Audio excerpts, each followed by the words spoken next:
In the wilderness, where the sun scorched the earth and silence stretched for miles, Jesus stood alone. 40 days had passed without food.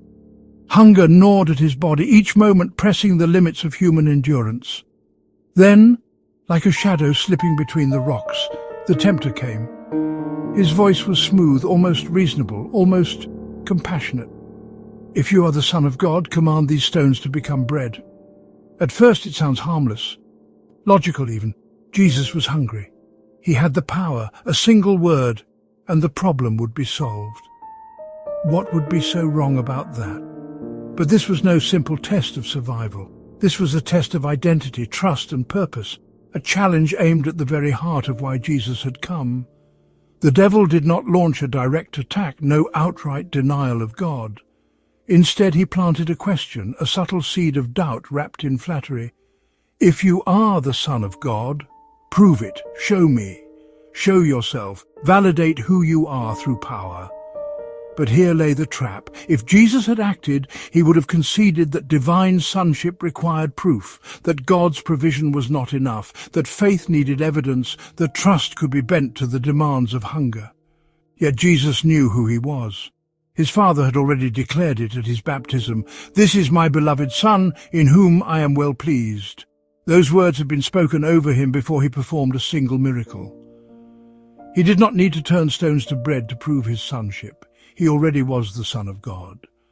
And so he answered not with power, but with truth. "Man shall not live by bread alone, but by every word that proceeds from the mouth of God."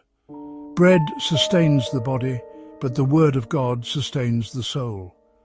The devil's temptation was not just about hunger, it was about dependence. Would Jesus rely on his Father's provision, or would he take matters into his own hands? Would he trust, or would he grasp for control? This is the same test we face every day. The stones may look different, but the challenge remains. Have the means to bend the rules in your favor?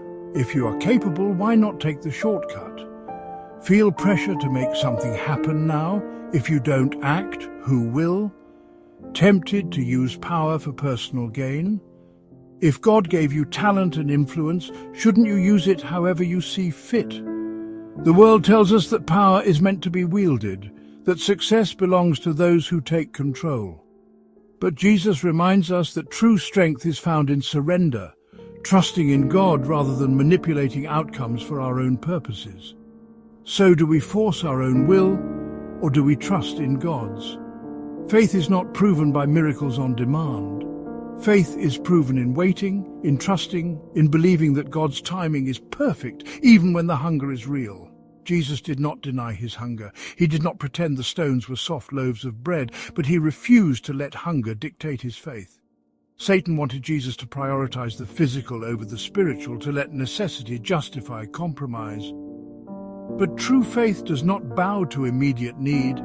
It stands on the certainty of God's provision, even when that provision has not yet come. And that is the challenge for us.